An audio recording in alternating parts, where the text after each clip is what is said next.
Penyerapan anggaran selalu menjadi isu utama setiap tahunnya. Hal ini karena belanja pemerintah turut menjadi penentu pertumbuhan perekonomian masyarakat. Pengeluaran pemerintah memiliki peran di dalam pertumbuhan perekonomian dengan asumsi implikasi pengeluaran pemerintah adalah untuk kegiatan produktif.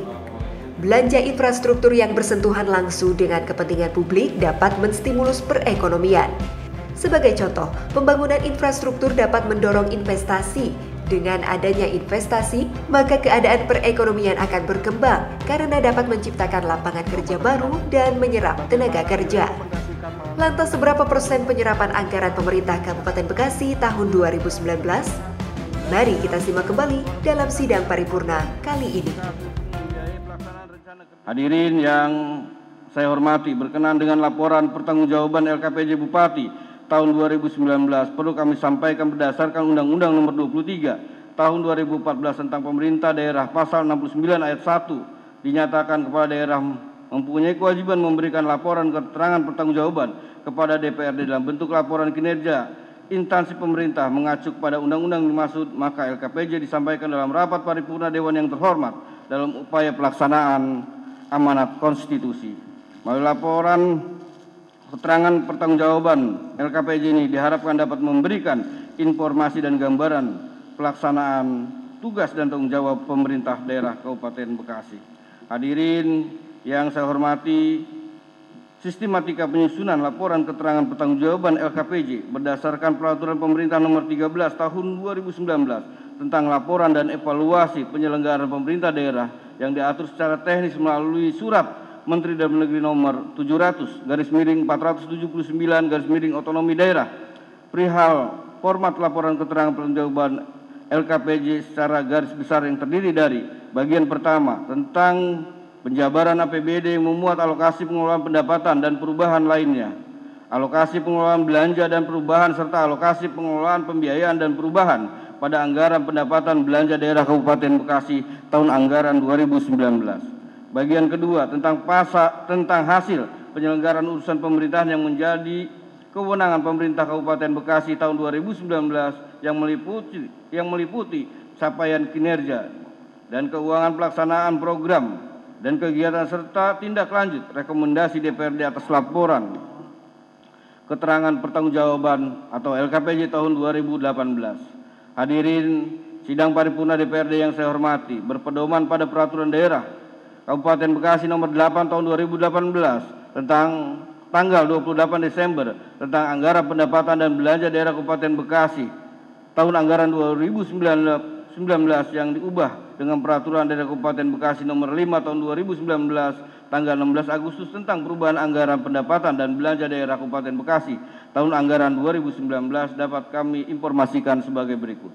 Satu, pendapatan daerah yang ditargetkan sebesar 5,48 triliun, realisasi mencapai 5,6 triliun rupiah atau 103,16%, terdapat over target sebesar 173 miliar lebih dengan rincian. A. Pendapatan asli daerah yang ditargetkan 2,1 triliun rupiah, realisasi sebesar 2,4 triliun rupiah atau mencapai 113,56%, terdapat over target sebesar 291,31 miliar rupiah yang terdiri dari pajak daerah, retribusi, hasil pengelolaan kekayaan daerah yang dipisahkan dan lain-lainnya pendapatan asli daerah. B. Transfer pemerintah dana perimbangan ditargetkan sebelum perubahan 2,024 triliun rupiah, realisasi 1,89 triliun rupiah atau target mencapai 93,48%, terdapat kurang target sebesar 132,05 miliar rupiah yang terdiri dari bagi hasil pajak, bagi hasil bukan pajak, dana alokasi umum, dana alokasi khusus fisik dan alokasi khusus non fisik. Lain-lain pendapatan daerah yang sah ditargetkan 1,31 triliun rupiah, terrealisasi 1,32 triliun rupiah atau mencapai target 101,06%, terdapat over target sebesar 14,032 miliar rupiah. Ya, Bapak setelah mendengar penyampaian LKPJ oleh Bapak Bupati, nah apa yang menjadi catatan tersendiri untuk DPRD dalam pembahasan nantinya? Ya, Assalamualaikum warahmatullahi wabarakatuh. Saya pertama kali ucapkan selamat menjalankan ibadah puasa di bulan Ramadan tahun ini.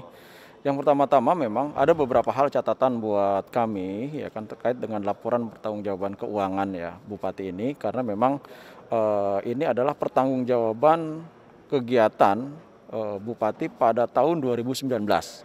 Nah, di tahun 2019 ini memang kita melihat ada silpa yang cukup besar, yaitu sekitar sekitar 890 miliar kurang lebih ya. Dan ini menjadi catatan kami, kenapa? Ya kan kenapa? Karena dengan adanya silpa yang cukup besar seperti itu, saat ini mungkin menjadi sangat beban buat masyarakat, berarti banyak anggaran-anggaran yang tidak terserap. Yang seharusnya anggaran itu bisa dimanfaatkan buat kegiatan pembangunan, kemudian kesejahteraan, pendidikan, kesehatan buat masyarakat, maka dengan tidak diserapnya, dengan adanya silpa yang cukup besar, itu menjadi sebuah pertanggungjawaban yang memang harus dibuktikan. Dan insya Allah pansus LKPJ ya kan yang akan dibahas saat ini ada beberapa hal yang akan kita coba ya kan untuk gali di mana persoalannya sehingga potensi silpa itu menjadi sangat besar.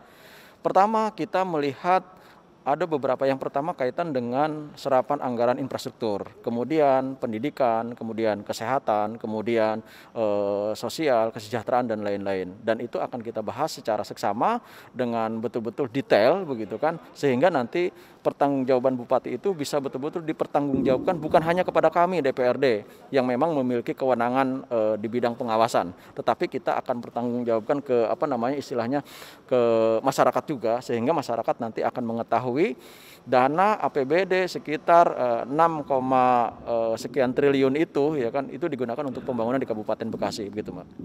Baik. Kemudian Pak, langkah strategis atau rekomendasi yang menjadi catatan strategis agar menjadi perbaikan nantinya untuk Bupati itu seperti apa? Ya.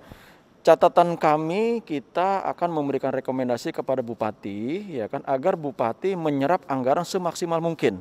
Semaksimal mungkin tidak boleh ada yang tidak diserap. Karena itu adalah pertanggungjawaban dia selaku pemimpin, selaku kepala daerah di Kabupaten Bekasi. Karena kalau tidak diserap anggaran itu, maka ada yang dirugikan. Yang dirugikannya itu adalah masyarakat Kabupaten Bekasi, mereka tidak mendapatkan pembangunan, tidak mendapatkan kesehatan, tidak mendapatkan pendidikan dan kesejahteraan yang layak. Karena di situ semua uang-uang itu diperuntukkan buat masyarakat Kabupaten Bekasi. Itu yang pertama.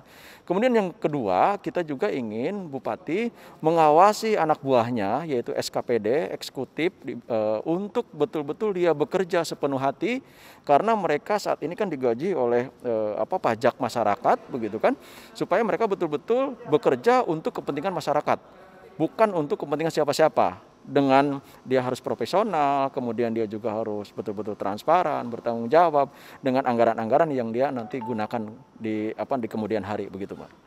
Nah, untuk agenda hari ini Pak, dalam pembahasan LKPJ apa yang akan dilakukan oleh Pansus? Ya.